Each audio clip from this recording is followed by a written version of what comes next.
Welcome to episode 30 of Answers with Austin. I have Mr. Zachary Foust here of pretty much everything. Real estate, social media, investing.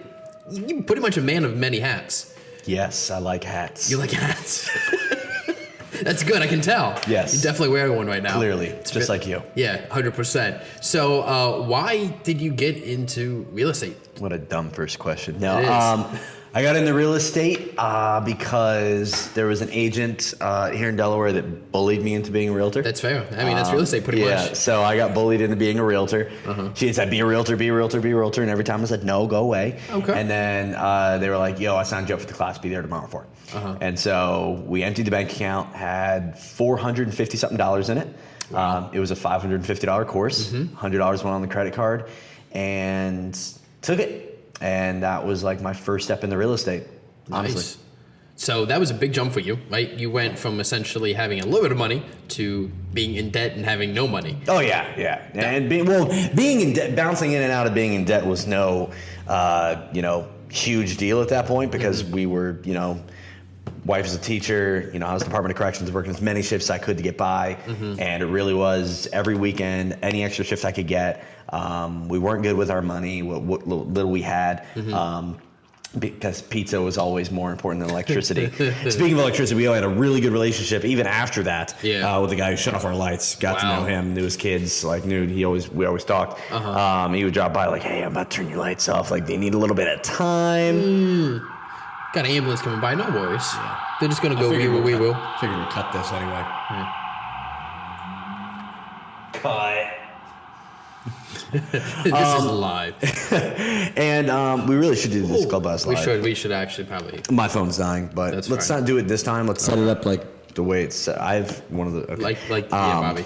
So, he talked about skate. We talked a lot, and... But the biggest thing, that wasn't really the biggest jump. The biggest jump was actually when I became a realtor. Yeah.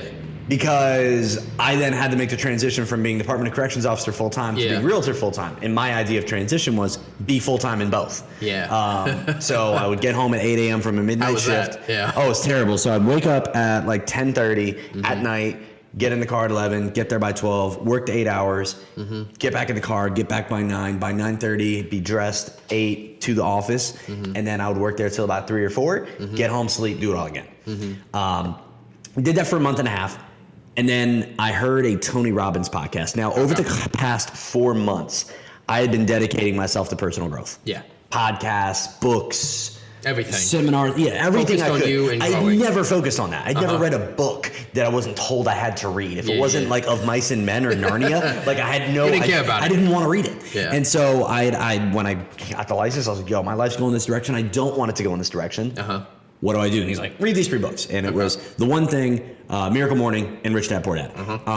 In The Miracle Morning, it talked about setting yourself up every single day with new habits. So I started affirmations, I was journaling, and I was waking up a little earlier than I had to, even when I still wasn't getting sleep, just to meditate just a little bit, like 5 minutes. Okay. And then on the way into this shift, I just got my first deal under contract, was feeling good, and Tony Robbins was talking about the Conquer Cortez story, the burning of the boats. And for anyone who doesn't know, look it up, but basically there was this island, hadn't been taken over. Every time they beat them, they kept all the treasures and all the winnings and the armor and all that fun jazz. And so basically his island was just filled with riches. Yeah. And he was like, yo, give me this ragtag army king. I can do it. And they got him there. It was like 600 people on the beach. He was giving his Braveheart speech. And then all of a sudden he went like this. And then that was the signal for the people left on the boat to drop the torch, burn the boats up. Okay. Everybody on the sand's like, yo, like, pardon me? Yeah. And then he got them all calm and said, look, if we're going home, we're going home on their boats. And that was what he told them. And seldom in life, when our options are either life or death, do we ever pick death. We almost always come out of it. So was that your switch, your mental That switch? was the mental switch of, I'm driving to my boat right now. I'm driving to my backup plan, because that's what he said. He said, if you want to take the island, you got to burn the effing boats. It's fair. And I walked in. I said, LT, can I talk to you? He said, sure. I said, I'm quitting. And I said it just like that. Yeah. And he's like, what? I said, I don't think I'm coming back.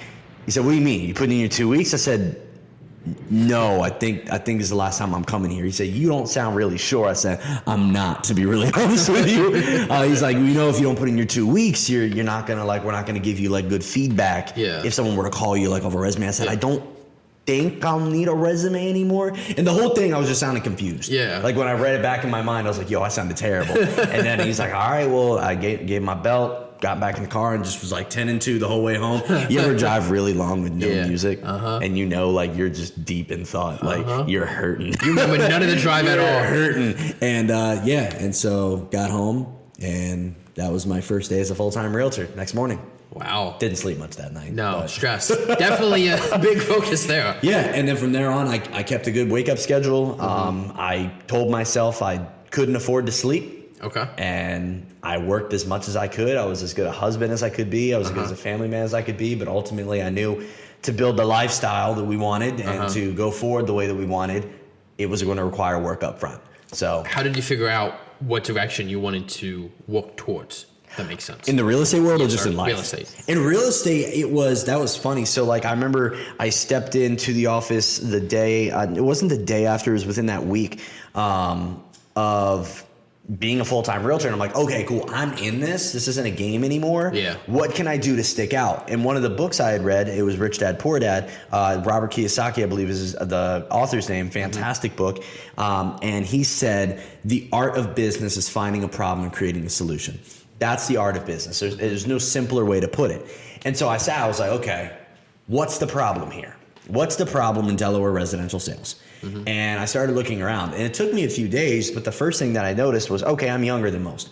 How does that solve a problem? All right, I noticed I'm different in that way. How does that solve a problem? Okay, I have a higher energy than most people here right now. It's a little lackadaisical. I have a higher energy. What problems that solve? So I told my clients, I've time for you. I have the energy that most won't, and I'm a go-getter. Some of these people are sitting on 50, 60 deals a year. Yeah. They don't need to go get that. Exactly.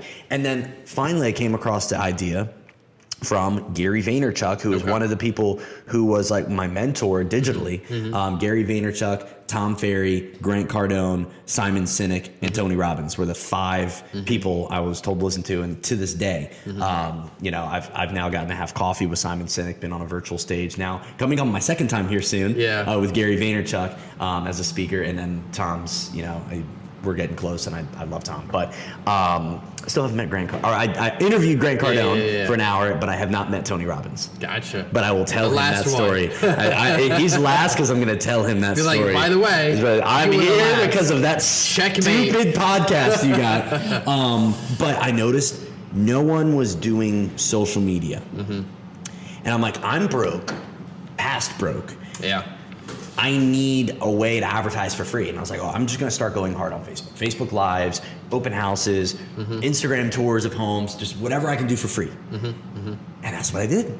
And as I started to get traction, I got my first video lead. I was like, okay. Might work. Yeah, and then deals started rolling in, and that's when the hate started, and that's where I started to think, okay, where can I be more different and more different and more different? And I lived by the code that different is better than better. I wasn't the best realtor, I'm still not. I wasn't the best salesperson, I'm still not. I wasn't the best marketer, I'm still not. I wasn't even the best business person in my area, but I was thinking differently. Yeah. And I was approaching this business not as how do I get a sale, as how do I solve a problem. Yeah. So that's the big runaround. Yeah, so I mean, this is how I did it. Yeah, that's pretty much it. Yeah. That's intense. Like camping. Just like camping. Yeah, because it's swimming. Because it's intense. Well, no, because camping's intense. Yeah, because it's in a tent. So it's like camping. It's intense. You want to go swimming? Swimming in the ocean? No. Okay. Why? I just wanted to bring that up real quick. Why? I kind of felt like there was a slap in the face there. It was. No. I completely missed the joke. It was like. Yeah, well, super like blonde. It's not my fault you missed the joke. That's fair. You don't have to be rude just because you missed the joke. He made the layup and I wasn't even close. He's just like, this is your fault.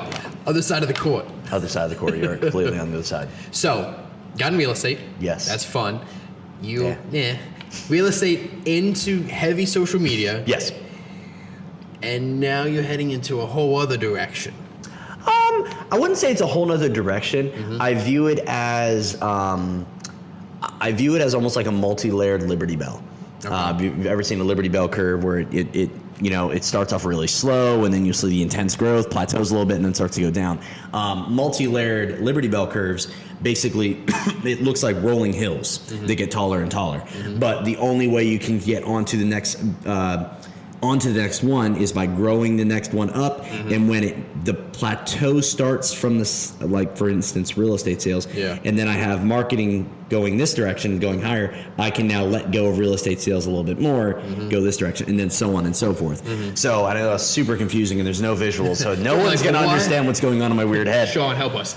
But I forget who said it, but they said in life you need to have two things you pursue that interline, that line up with each other in some way, shape, or form, whether it's now or later in life. And real estate and marketing have always been my two things. So social media has obviously kind of been the great variable, the common denominator, because it's both. I can tailor my content to real estate, and marketing is a pivotal part of what we do. I study it daily. I'm a nerd, but I forget the question. That's fine. Well, you said I was doing a big curve now. Yeah, I'm not changing what I'm doing. I'm just simply going to new spots and doing new things and taking new opportunities. Yeah. So with that in mind, you're heading to new spots, new adventures, and you've definitely done a lot in your career. What's the biggest thing that's held you back? Biggest thing that has held me back is thinking that I can't accomplish more. My biggest thing has always been the sound of ambulances passing. Every single time. I hope everything's okay there. It's like a third one's gone by. I hope everything's okay there. But the biggest thing that's held me back is not writing big enough goals, not setting high enough standards for myself, whether it's been in fitness or finance or business or marketing or any of that. I want to put a pin on that. Yeah. Not creating high enough goals and not putting high enough standards on yourself. I feel like those two kind of go hand in hand. Sure. And people tend to go towards one or the other. Well, yeah, you can. Okay, so I see where you're going. So yeah, I mean, they have to correlate because if you set really high standards for yourself with high goals, that's when you lose motivation. When you're like, I want to lose 20 pounds. Okay, why? All right, you have this goal, but you don't have any expectation of yourself. Like, what are you going to do with that 20 pound less body? All right, cool. You have a plan on how to get there, but why? And then the opposite rings true as well when we're like, I want to just be successful. Yeah. Okay, cool. Here's a sale. Done. Yeah. All right, I want to make more money. Here's $1. Shut up. Like, you have those expectations, but you don't have the goal. So yeah, 100%. And a lot of people will have the expectation of themselves, and then there's this. I would say expectation and goal are here. They need to be tethered, but they need to be tethered by work. And so many people have huge goals with no work, and huge aspirations with no drive. And those are people who are just going to sit and watch others do stuff. How do you find that correlation between the two? Like how do you get through that valley? The why. The why. If you have a strong enough why, then you could say, okay, here's my goal. Here's why I want it. And then you can go over here to the standards and be like, okay, here's how I'm going to make it happen. I have a why of being 210 pounds at 12% body mass index because I have a why of looking my absolute physical best when I'm on stage.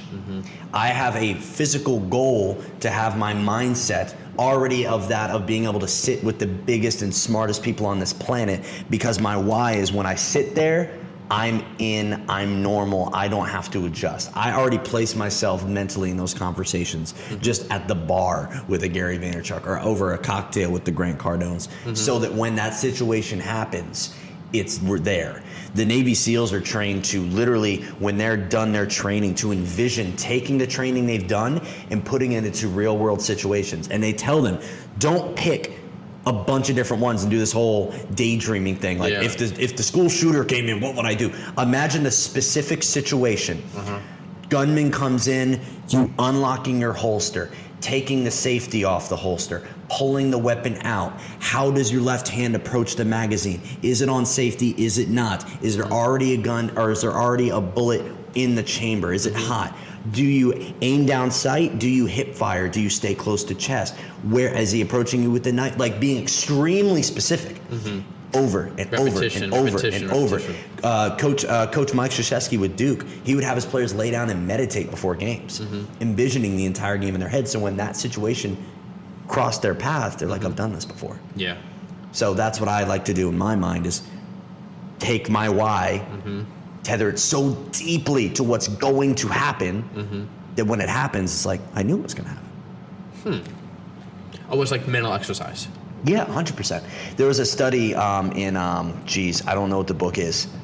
I can't tell you. It's like crazy stupid. Atomic Habits. Okay. Where they took two groups of students who wanted to learn piano. They told one group, practice 60 minutes a day.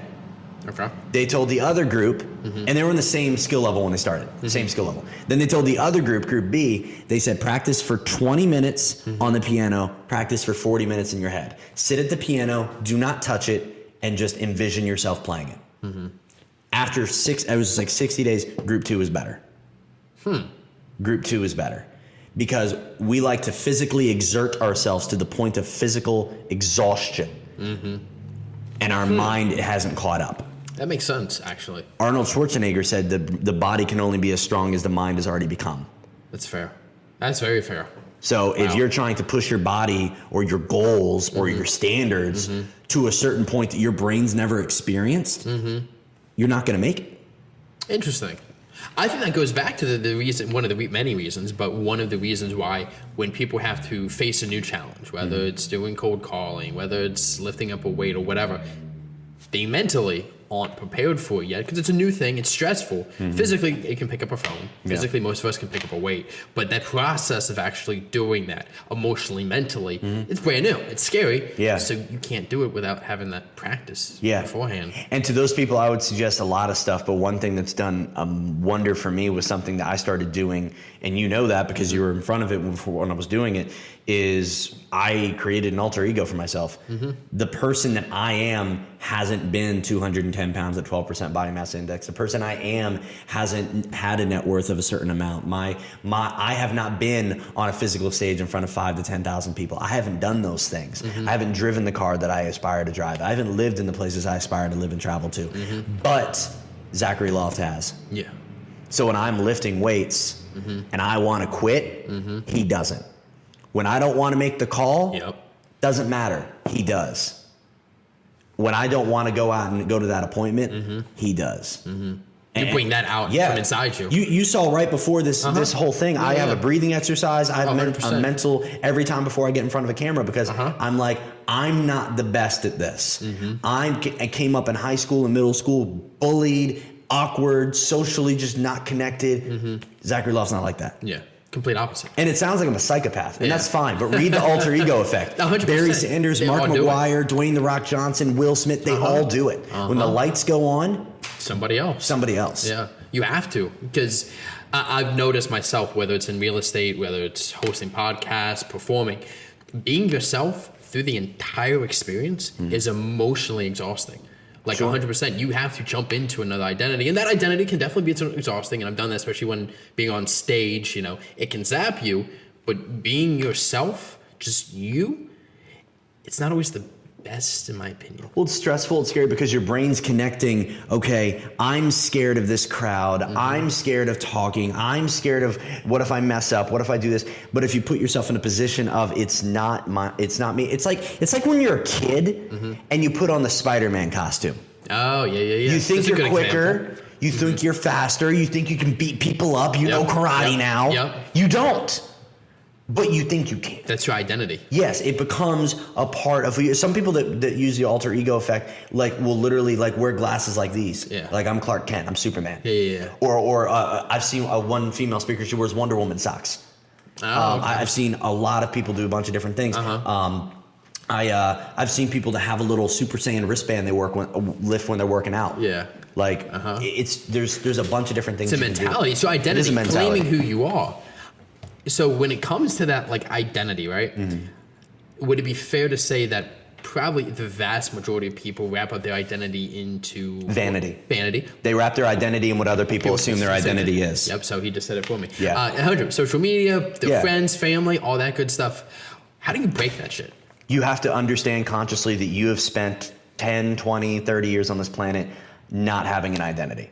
That your entire life has been the identity that you've allowed others to portray of you. You're not who you are. You're who you think others think you are. And the moment you break that and realize it is none of my business what someone else thinks about me. It is none of my business. That is on them. Good for you. And we all have brands as people. If I came in a trucker cap and a tuxedo, you'd be like, that's nothing I've ever seen you in. Zach, are you okay? Yeah. All right. But if I came in a suit and tie and in a trucker hat every day since you met me, you wouldn't blink an eye. So because that's how you've perceived. But that's none of my business. If I want to change it up and walk in a sweater, that's fine. It's none of your business. So you have to take that and understand you're who you decide you are. And if you need to create a whole separate identity of, I love the fact that Bruce Wayne is able to be one person at work and then he's a whole different person at home. I love that he can separate the two. I also love the fact that that Deadpool is able to come out here and do his thing, but also do it with a sense of humor. And then I also love the lack of emotion that Jason Voorhees shows when he's out making his kill. He gets his kill, he goes home. I want to be able to build this. I can have fun at work while I'm at work, and when I'm at home, I'm at home. I want to build this character. So that's what I am. And you envision it and you just recite it to yourself and you say, this is who I am, make up a name for it, whatever. It sounds so stupid, but it works. But we are the most impressionable and we are the most excitable and open when we're kids. And like I said, think of yourself in that costume. We've all done that because we allowed our brain to do what it does. It's that powerful that it can assume that identity. And if we create it for ourselves around who we want to be most, then we can do it. And it's funny, so those 5 people I mentioned, the Simon Sinek, Tom Ferry, Gary Vaynerchuk, Tony Robbins, and Grant Cardone, those are the people. And of those 5 people, I've already met and had a genuine, real one-on-one conversation. I had coffee with Simon Sinek. I got to interview for an hour Grant Cardone. I'm about to be on my second stage with Gary Vaynerchuk and Tom Ferry. This time not as a guest, but as one of the main speakers. Like, the universe is taking my identity and saying, you are one of these people. Speak into existence. Yeah, you are one of these people. It's funny. I took, it's not the DISC survey, it's Crystal Knows. Oh, yep. My personality put in was of a 0.2% or 0.02%. And I clicked on it, it said 0.02%. People like you, Gary Vaynerchuk, Tom Ferry. So I was like, I've literally been molding myself and creating myself to want to be these people. Yeah. That's the identity I've set for myself. And so many people have never taken the moment to decide who they want to be. That's fair. It's funny, my next question, you may have already answered. Sure. If there was one piece of advice you wanted to give a young entrepreneur, what would it be? Decide if you want to be an entrepreneur. Expand on that. If you need help being an entrepreneur mentally, you don't need to be an entrepreneur. If you need a pat on the back, you don't need to be an entrepreneur. If you need an attaboy, if you need a good job, you don't want to be an entrepreneur. I firmly believe you're born one or you're not. Okay. I think we're in a culture right now where it's cool and it's awesome that it's pushed and it's awesome that it's normal. It wasn't always like that. But it doesn't mean everyone needs to be one. So I would take the firm time to write out what are the pros and the cons. Be self-aware. What are the value points that I bring in doing something like that? And then if I've already taken that step, put on blinders and follow. And the 3 rules I follow are: be different. Be consistent. Stay different and quit trying. Be consistent.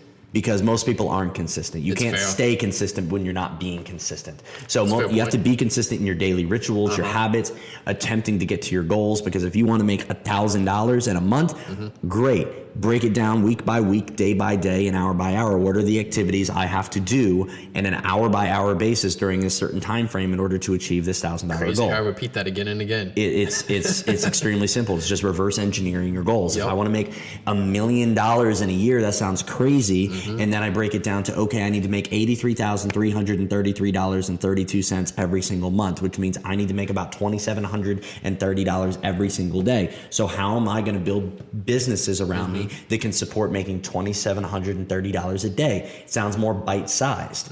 And it may sound crazy, like, Zach, I'm not making $100 a day. Fine, you're making $100 a day. How can you make 101? Yep. And that's not just money, it's your mindset. It's how much weight Everything you can lift. you It's do. how healthy you are. It's how spiritual you are. It's your meditation practice. It's how well you do with your friends, how well you do with your family, your wife, your husband, your kids. Like, it's all that. And here's the other thing, too. Be prepared for other people to not align with the way you think.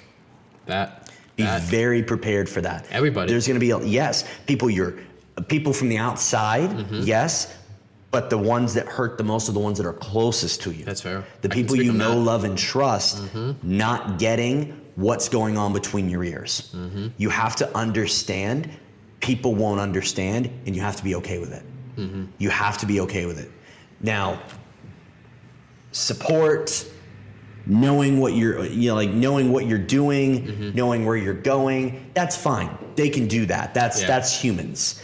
But actually knowing the ins and outs and the algorithms going on in your head at the moment, you are specifically. don't expect them to understand. And that's a huge thing. Like and I didn't mention the other two.